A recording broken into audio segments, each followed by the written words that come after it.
Karen's dad is really wealthy. When he dies, Karen will get a lot of money. I think she might get around $100 million. Isn't that amazing? I'm so excited. When Karen gets her money, I hope she'll take me on a vacation. That would be so nice. Maybe I'll even ask her to buy me a car. James, what about you? I've always dreamed of getting a really fancy gaming computer. I wonder if Karen would buy me one. As they chatted excitedly, they didn't notice the look on my face. On the other side of the door, I held onto my purse tightly. My name is Karen. I met my husband James at a social club for people who work. We became friends quickly because we both liked the same things. We were happy together every day. One day, I got a surprising call from my mom. She said, "Karen, your dad has collapsed." What? My dad was always cheerful, cracking dad jokes, and he seemed healthy. He ran his own company smoothly. It was hard to believe he collapsed. Worried about him, I left home right away and took the next train to the hospital my mom mentioned. My dad was incredibly kind. Even with his busy schedule, he always made time to play with my brother and me. He was a wonderful father who loved carrying us on his shoulders. I remember how emotional he got when I read a letter to my parents at my wedding to James. It's a memory I'll never forget.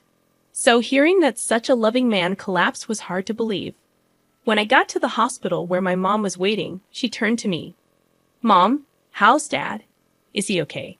Karen, please stay calm and listen." My mom looked at my dad lying on the bed with his eyes closed as she explained. Dad had collapsed suddenly at work and was rushed to the hospital. Despite many tests, they couldn't find anything wrong, and they didn't know why he got sick. More tests might find out what's wrong, but they could also make Dad feel worse, my mom said. I've decided to stop the tests. It looks like your dad will have paralysis on one side of his body, so he's going to need a lot of care. Yeah, that's right. Even though she seemed worried, my mom stayed calm. My mom has decided to take care of Dad. I could feel my mom's strength, but I was also really sad that my dad wouldn't be the same. Just then, my brother burst into the room. "How's Dad?" he asked, out of breath.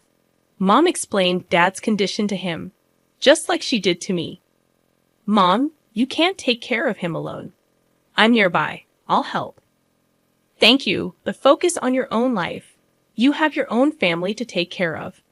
My brother agreed, saying, "I understand." My brother got married before me and now has a 4-year-old daughter. I'm the one with more free time since I don't have kids yet, but it takes me an hour by train to get home. Even though I'm far away and it'll take time, I won't leave everything to you and Mom. If anything changes with Dad, tell me right away. "Karen, did you tell John you're here?" My brother suddenly asked, reminding me that I had left the house without letting John know. Seeing my worried expression, my brother said, "You should call him. John must be worried." So I hurried out of the hospital room to find a quiet spot to call him. When John answered, he asked, "Karen, where are you?" I was so worried. Hearing John's voice calmed me, but I couldn't hold back my tears as I explained that my dad had collapsed and needed care. John was shocked. "Your lively dad." But he spoke gently to comfort me. I felt grateful to have married him. When I told him I was coming home, he said softly, "I'll make dinner. Just be careful on your way home." It seemed Dad would stay in the hospital tonight. My mom and brother were also heading home, so I decided to go home too. When I got home, John had prepared my favorite meal. It must have been tough. "Have something you love to cheer up," he said, pulling out a chair for me. His kindness brought tears to my eyes. John usually stays calm, but he's incredibly caring when I'm feeling down, which always touches me. After thanking him for his comfort, I went to bed early that day. The next morning, feeling a bit better, I told John that I wanted to help take care of my dad sometimes, and he agreed happily. Also, it turned out that John had informed his parents about my dad's condition, and they offered to help with chores while I was away. I was surprised and grateful to receive such support from John's family to assist with my dad's care. When I called to thank them, John's mom chuckled and said, "Your dad is like family to us. You don't need to worry about a thing." When John's parents arrived at our house with smiles on their faces, asking how they could help with chores, I was surprised. They, like John, are usually calm and composed. Before I got married, I thought they were a bit distant, but maybe I misunderstood them. I kept thanking my husband James and my in-laws for their support and for taking care of my dad. My dad used to talk a lot, but after the paralysis on his left side, he couldn't speak well. Luckily, he could still write since he was right-handed. He communicated with us by writing on a whiteboard. Even though he was mostly in bed, he lifted our spirits by drawing funny pictures and writing dad jokes. My brother also came to help, but it was mostly my sister-in-law who assisted.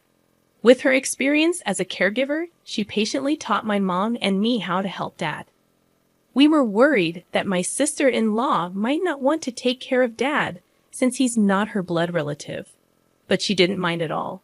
She happily said, "Your dad has made me laugh so much. Now it's my turn to make him smile." Seeing her enthusiasm made me realize that my brother had married an amazing person. My brother may have a great spouse, but I'm not falling behind when it comes to having an amazing one myself. My whole in-law family supports me in taking care of my dad. Every time I go to help him, they ask how he's doing, and I'm really thankful for their care. But then I realized it might all be a misunderstanding, just by chance. One day, I left the house to go see my dad, but when I got to the station, I realized I forgot my wallet. Feeling annoyed with myself, I went back home. Usually, when I went to help my dad, my in-laws would pitch in with chores, so I thought they'd find it funny that I forgot my wallet. I went inside, got my wallet from my room, and went back to the front door. That's when I overheard a conversation between James and my in-laws in the living room. "So, Karen's dad isn't going to pass away anytime soon, huh? I'm getting tired of waiting." I couldn't believe what I was hearing. I stopped in my tracks, wondering if I misheard. Quietly, I tiptoed closer to the living room door and pressed my ear against it, listening carefully. "Anyway, how much do you think Karen will inherit when her dad passes away? It doesn't make sense for us to be nice to her unless we get a big share. Her dad is really rich. She's probably going to get more than 100 million, right?" Wow, that's amazing. I can't wait. When her dad passes, I hope Karen takes me on a vacation. That'd be nice. Maybe I'll ask her to buy me a car. "James, what do you want?" Their conversation filled the room with excitement. On my side of the door, they probably had no clue about the expression on my face. I gripped my wallet tightly, feeling a mix of anger, frustration, and sadness. Careful not to make a sound, I quietly left the house, my mind swirling with emotions. I headed straight to my parents' place. If I thought my in-laws were being unusually kind, now I realized it was all for the sake of money. My dad's inheritance was significant, but I couldn't bear the thought that my in-laws were eagerly waiting for his demise. Unable to clear my mind, I sat on a bench at the local station near my parents' house. The echoes of James and his family's laughter replayed in my head. I can't forgive them. Never. They're all foolish, just laughing away. I made a silent vow to seek revenge on James and my in-laws, who only saw dollar signs when they looked at my loving father. Despite hearing their greedy conversation, I played along, pretending I hadn't heard a thing whenever they asked about my father's health. I maintained my polite demeanor and thanked them as usual. I decided to take advantage of James and my money-hungry in-laws as much as possible. I spent more time caring for my father and dumped household chores on them without hesitation. My in-laws, eager for their share of the inheritance, gladly complied with my requests. I noticed their faces tense up sometimes, but I paid it no mind. About a year later, my father's condition worsened. Though the doctor assured me it wasn't urgent, I felt relieved. However, I informed James and my in-laws that my father's condition might take a turn for the worse soon. It seemed like the news they had been waiting for, evident from their barely concealed grins. With a calm demeanor, I handed them divorce papers and said, "Thank you for all you've done. Please, let's get a divorce." James and my in-laws were stunned, but I continued with the lines I had prepared. So James, mother-in-law, and father-in-law, you were all after my father's inheritance, weren't you? I heard everything.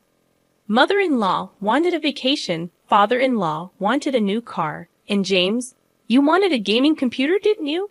I can't stay with people who seem to be waiting for my father to die. The looks on your faces just now were truly ugly. It's like I could see your greedy thoughts of getting money when my father passes away. As I spoke, my expressionless face seemed to frighten them. My in-laws were frozen, and James, holding the divorce papers, was in shock, opening and closing his mouth. I had no reason to stay in that house anymore. You can send the divorce papers by mail, but if you don't, I'll get a lawyer. Please do it within a week, I told James before getting up.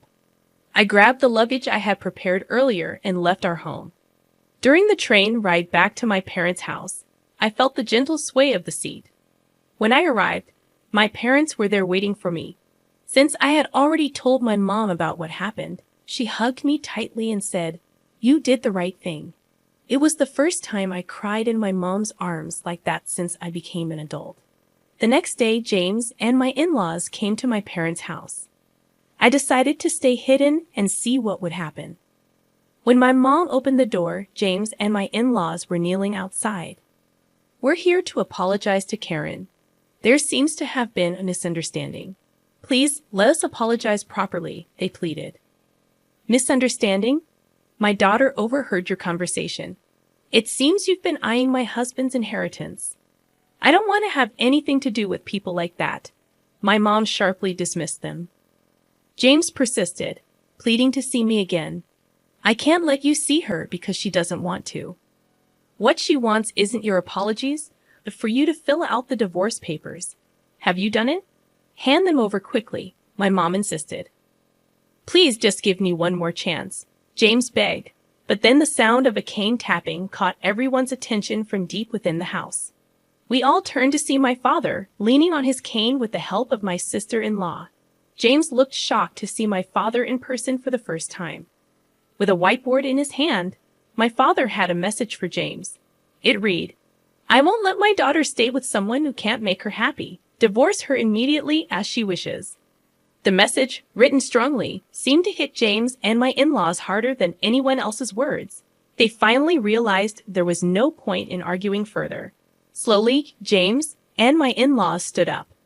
"I filled out the divorce papers. Here they are," James said, handing the papers to my mother. He promised to let me know once he filed them with the city hall. And then my mother sent him and my in-laws away. Emerging from my hiding spot, I said, "Thank you, Mom and Dad." My mother smiled gently while my father chuckled and wrote a message on the whiteboard. "A father's duty is to protect his daughter until the end." Seeing those words, I couldn't help but cry. Despite his paralysis, my father remained the same kind and caring person. I had initially thought he had changed, but he proved me wrong. He was still the dependable father who always put me first. "Dad, I hope you live a long time," I told him tearfully, and he responded with a grin. Since then, James has returned to his parents' house and seems to be living quietly. As for me, I've adjusted to taking care of my father while managing work. It's a busy life, but remembering how my father always made time for us when we were young, my brother and I never feel burdened by caring for him. Despite being half bedridden and losing weight, my father's laughter and love for dad jokes remain unchanged. My sister-in-law also finds joy in caring for him, and we're able to lead a peaceful life together.